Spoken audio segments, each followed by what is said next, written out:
여러분 반갑습니다. 금융공부 김범곤입니다. 자, 오늘도 신속하고 정확한 투자 정보 전달해 드리는 투자 클리닉 시간이고요.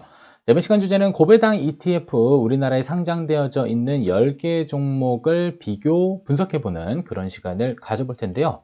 자, 먼저 고배당 ETF라고 하는 것은 말 그대로 높을 고 배당을 많이 주는 ETF.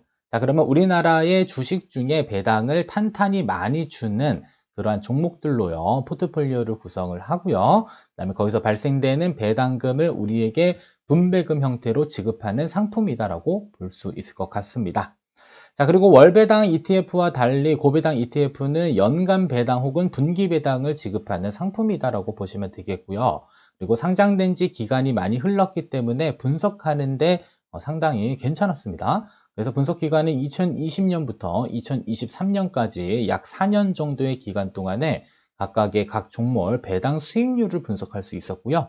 자, 또한 평균적으로 매년 얼마의 분배율을 지급을 했는지 평균 분배율도 계산을 해 보았습니다. 자, 그리고 또 하나 궁금한 사실은 가치가 많이 오르면 좋겠다라는 생각을 하는 많은 분들이 있기 때문에 각 종목의 5년 동안의 전체적인 수익률을 한번 비교를 해 봤고요. 거기에다가 우리나라 코스피 지수와 코스닥 지수 대비 어느 정도 수익률이 나왔는지 여부들까지도 같이 한번 비교 분석을 해보도록 하겠습니다. 자, 그러면 본론으로 들어가기에 앞서서 여러분들 좋아요 하나 꾹 눌러주시고 이번 시간 영상 끝까지 시청해 주시면 여러분들 고배당 ETF 포트폴리오 구성하는데 큰 도움이 될 수 있을 것으로 생각을 해봅니다. 자, 먼저 첫 번째로 살펴볼 것은 고배당 ETF의 기초자산 및 종목입니다. 항상 ETF에 투자할 때는 종목을 보는 게 아니고요. 뭘 봐야 될까요? 기초자산을 확인을 해야 될 필요가 있습니다. 자, 그리고 더욱 중요한 것은 시가총액은 높고 거래량이 받쳐주는 종목들을 선정해서 운용을 해야 될 필요가 있습니다. 그래서 시가총액만 먼저 보더라도 가장 시가총액이 높은 종목은 아리랑 고배당주 이 종목이 가장 높다라고 보시면 되겠고요. 그다음에 2위가 KB스타 고배당 이 종목이 시가총액 기준에서는 가장 높습니다. 자, 그리고 기초자산을 보면 어떻게 운용되고 있는지 운용 스타일들을 확인을 할 수가 있습니다. 그래서 숫자가 써 있는 아이들은 종목은 50개, 그리고 여기 저변동이라고 되어져 있죠. 그래서 주가의 가격 변동이 그렇게 크지 않는 종목들로 포트폴리오를 구성했다라고 보시면 되겠고요. 자, 그리고 여기 보시게 되면 채권 혼합이라고 되어져 있는 것은 주식과 채권이 같이 혼합되어져 있는 형태이다라는 점. 자, 그리고 중소형 고배당이라고 되어져 있는 부분들은 대형주 중심이 아닌 중소형주 중심의 지수를 추종하는 그러한 ETF 상품이다라는 것들을 알 수가 있습니다. 자, 또한 배당 지급일을 좀 보게 되면 연배당이 있고요. 분기배당이 있습니다. 자, 그러면 배당을 지급받은 다음에 이 배당금을 어떻게 활용을 해야 될지 활용 방안에 대한 부분들도 세우셔야 되는데요. 자, 활용 방안은 두 가지로 나눠질 것 같습니다. 첫 번째로는 재투자를 하고자 하시는 분들이 있을 수 있을 것 같고요. 두 번째로는 생활비로 활용할 목적이 있는 분들이 있을 수도 있을 것 같습니다. 자, 말 그대로 재투자라고 하는 것은 다시 지급받은 배당을 어떠한 상품에 다시 매수하는 형태가 될 것이고요. 그다음에 생활비의 경우는 연배당, 분기배당이 사실상 생활비로 활용하는데 적합하지 않을 수도 있겠지만 자, 그렇더라도 계획을 세워보면 됩니다. 그래서 1년 중에 받는 배당금을요, 어디에다 옮겨 놓으면 좋을까요? 어디에다? 일반 통장에 옮겨 놓으면 좋을까요? 그렇지 않습니다. 일반 통장에 옮겨 놓지 마시고요. 우리 그 ETF 종류 중에는 단기 채권 ETF도 있고요. 자, 그 다음에 금리 연동 ETF도 있습니다. 금리 연동. 얘네들은 원금 손실 없고요. 시장 금리를 추종하는 상품 그루기 때문에 한 1년 정도 가만히 두시게 되면 3에서 한 4% 정도 수익을 얻을 수가 있을 것 같고요. 그 다음에 연간 지급받은 배당을 단기 채권이나 금리 연동형 ETF로 옮겨 놓으신 다음에 필요한 만큼 모한다 매달 매도해서 인출하는 방법으로도 충분히 생활비를 인출할 수 있는 전략으로 활용을 할 수가 있습니다. 그래서 포트폴리오를 구성할 때는 물론 고배당만 가지고 전체 포트폴리오를 구성하는 것은 한 종목에 몰빵하는 것이기 때문에 조금 적합하지 않을 수 있겠으나 자, 고배당과 적절한 월배당의 포트폴리오 기초자산을 각각 분배해서 운용하는 방안들도 한 번쯤은 고민하게 되면 가장 효율적인 포트폴리오를 만들 수 있지 않을까 생각이 듭니다. 그래서 월배당 ETF와 달리 고배당 ETF는 연배당 그리고 분기배당을 하는 상품이기 때문에 재투자를 어떻게 할지 혹은 생활비로 사용한다면 그 나름의 계획이 또 들어가야지 여러분들의 목적에 맞는 투자를 할 수가 있을 것 같습니다. 따라서 배당 지급은 연배당인 것을 쭉 분석해 보니 6개 종목은 연배당이었고요. 4개의 종목은 현재 분기배당이고 분기라고 하는 것은 1, 4, 7, 10 이렇게 되어져 있습니다. 자, 근데 꼭 무조건 또 분기라고 해서 분기의 배당금을 무조건 주는 것도 아니고요. 우리나라 기업의 대부분은 4월 달에 배당을 많이 주기 때문에 4월 기준의 분배율 수준이 가장 높은 형태를 띠고 있다는 점만 참고로 또 기억을 해주시면 될 것 같습니다. 그리고 뒤에도 또 마찬가지로 나머지 4종목이 있고요. 분기 배당되는 종목들도 있고 연배당되는 종목들도 있다는 사실은 잘 기억을 해주시면 되겠습니다. 자, 다음은 두 번째로, 자, 고배당 ETF의 2020년부터 2020년도, 22년도, 자, 평균 배당 수익률 순입니다.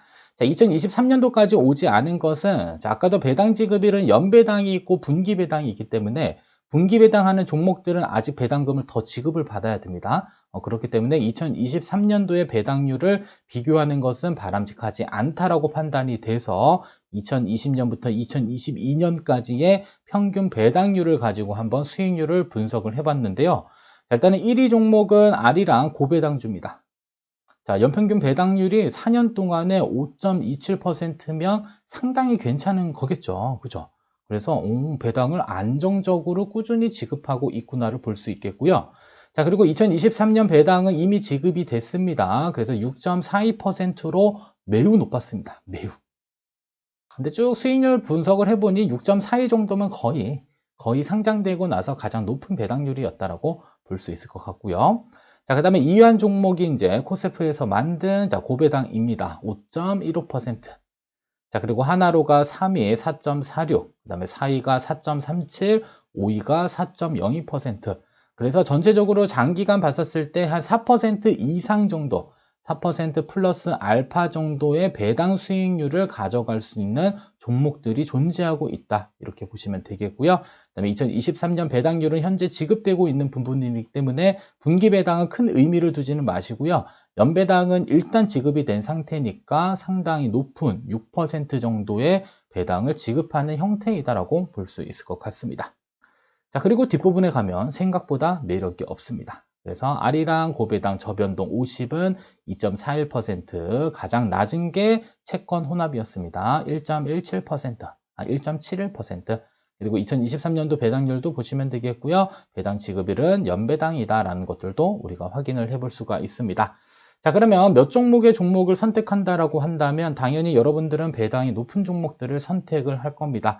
아마도 아리랑 고배당주에 많은 관심을 가질 확률이 높고요. 그다음에 2위하고 있는 코세프 고배당 이 종목도 많은 관심을 가질 가능성들이 있는데, 자, 근데 꼭 하나 자, 배당 투자할 때 정해 놓을 게 있습니다. 나는 배당 중심의 투자를 할 것이다라고 한다면요.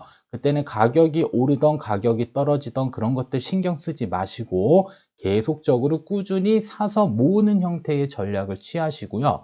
여러분들이 집중할 것은 가격 변동이 아니라 매달 지급받는, 매달은 아니고 분기 혹은 연간 지급받는 배당금을 어떻게 할지 이 활용 방안에 대해서 집중하셔야 됩니다.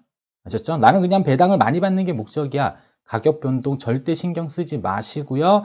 일단은 배당을 어떻게 활용할지, 재투자를 할 것인지 아니면 생활비 목적으로 인출할 것인지 이러한 계획을 잘 세우는 게 좋습니다. 그런 부분들 조금 감안해 주시고요. 자, 그 다음에, 자, 5번째, 자, 고배당 ETF의 5년 평균 수익률, 이거를 보게 되면 또 흔들릴 수 있을까봐 미리 서두에 얘기를 해드린 겁니다. 자, 일단은 코스피 지수는 9.9%가 올랐더라고요. 지난 5년. 그다음에 코스닥 지수는 9.49%가 올랐습니다. 자, 근데 우리 분배율 1위를 했던 아리랑 고배당주의 경우는 지난 5년 수익률이 마이너스 8.09%고요. 그죠? 그 다음에 자, 코세프 고배당의 경우는 플러스 5.63%입니다. 자, 이는 기초지수인 코스피와 코스닥 지수보다 낮은 형태이다라고 보시면 되겠고요. 그 다음에 순위가 썩 좋지 않았던 나머지 종목들의 5년간 수익률은 또 월등히 좋았습니다. 그래서 이러한 것들을 보게 되면 도대체 나는 성장 중심으로 무조건 가야 되는 것인가? 아니면 나는 그냥 배당 중심으로 가야 되는 것인가?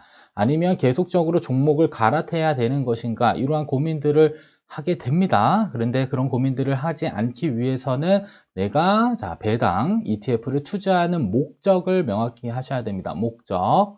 따라서 배당 중심이다라고 하면 가격 변동은 크게 신경 쓰지 마시고요. 되려 떨어졌다라고 한다면 저가 매수의 기회이기 때문에 내가 보유 주수를 많이 늘릴 수 있는 그런 기회로 삼으셔서 투자를 하시면 좋을 것 같고요. 자, 그다음에 전체 수익률에 대한 부분들은 크게 신경 쓰실 필요는 없습니다. 왜냐하면 상장일이 다 다르기 때문이에요. 그래서 해당 종목들의 각각 상장일 대비 현재까지의 수익률 추이를 보게 되면 아래와 같이 되어져 있다라고 보시면 되겠고요. 다행스러운 것은 마이너스 난 종목들은 대체적으로 없더라고요. 물론 상장된 게 물론 과거이기 때문에 그럴 수도 있다라는 점들만 참고적으로 비교를 해주시면 좋을 것 같고요. 그다음에 노란색으로 이렇게 표기된 부분들은 기초자산이 코스피보다 코스닥보다 더 높은 수익률을 나타낸 것들을 쭉 정리를 해보았습니다. 그래서 성장도 무조건 중요하다라고 볼 수는 있겠으나 우리의 주 목적이 배당을 통해서 재투자하거나 혹은 생활비를 사용할 목적으로 운용한다라고 한다면 개인적으로는 가격 변동에 대한 부분들은 크게 신경 쓰지 말자. 대신에 꾸준히 사서 모으고요. 그 다음에 배당을 지속적으로 잘 지급해주는 그러한 종목에 선택을 하는 게 중요하다라고 생각을 해주시면 될 것 같습니다.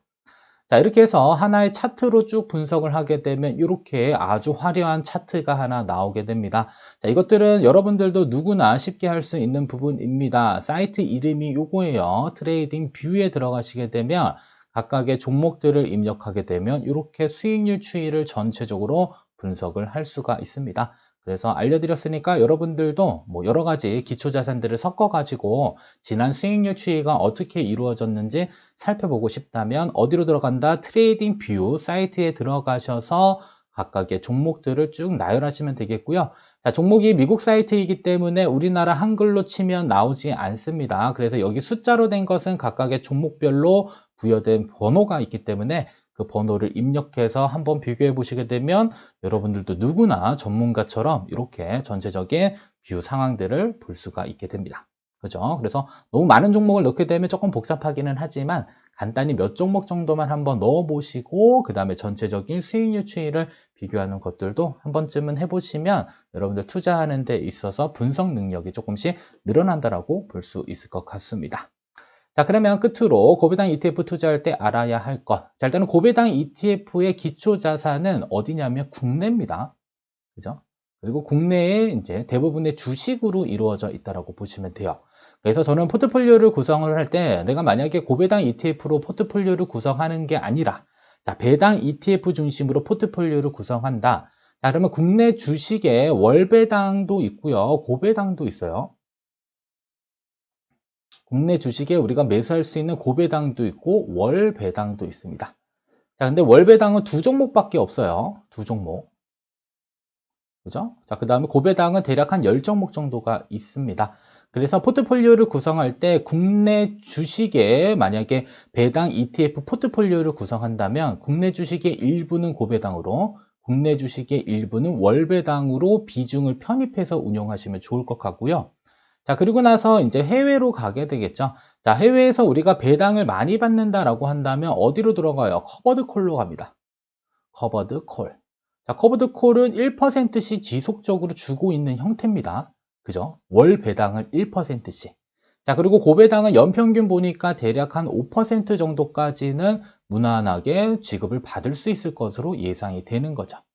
자, 따라서 커버드 콜은 연 1%, 월 1%, 여기는 연 5%, 연 12%, 연 5% 해서 각각의 비중을 구성한 다음에 포트폴리오를 한 번쯤은 스스로 짜보고요. 내가 원하는 대략적인 연평균 수익률이 한 6% 정도 된다. 6에서 한 8% 사이 정도가 된다라고 한다면요.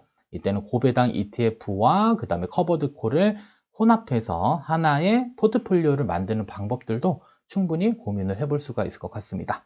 자, 그리고 뭐 해외에는 또 여러 가지들이 있기 때문에 이러한 부분들도 한번 기회가 된다면은 포트폴리오를 어떻게 만들어서 운용했었을 때 대략적인 평균 월 배당 수익률과 연배당에 대한 부분들도 한 번쯤 제가 비교를 해드릴 테니까요. 여러분들도 이런 부분들을 조금 염두에 두시고 투자 계획을 세우면 좋을 것 같습니다.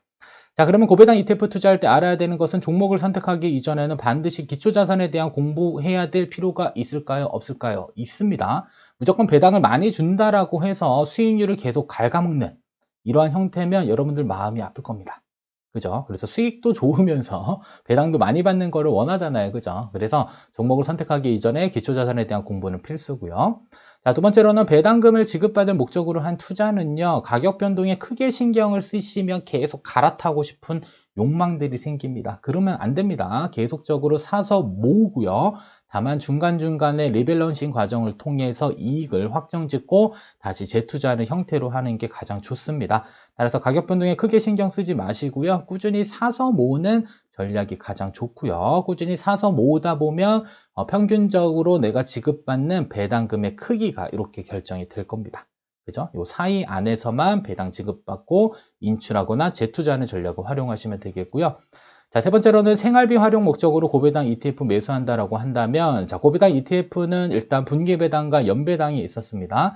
그래서 연배당금 및 분기 배당금을 지급받은 후 단기 채권 ETF 혹은 금리 연동형 ETF를 매수를 해주시고요. 거기에서 필요한 만큼 매도해서 인출하는 방법으로 생활비로 활용을 하시면 됩니다. 그리고 개인적으로는 고배당 ETF와 월배당 ETF의 기초자산에 대한 폭이 좀 차이가 있기 때문에 이 둘을 혼합한 형태의 투자를 하는 게 가장 좋은 방법이 될 수 있다는 거 기억하시면 좋겠고요. 그 부분에 대해서는 뒤로 갈수록 한 번씩 제가 영상을 통해서 다뤄보도록 하겠습니다. 자, 여기까지 시청해 주셔서 감사하고요. 여러분들 구독, 좋아요, 알림 설정, 금융공부 영상 제작에 큰 도움이 됩니다. 이번 시간 영상 여기서 모두 마치도록 하겠습니다.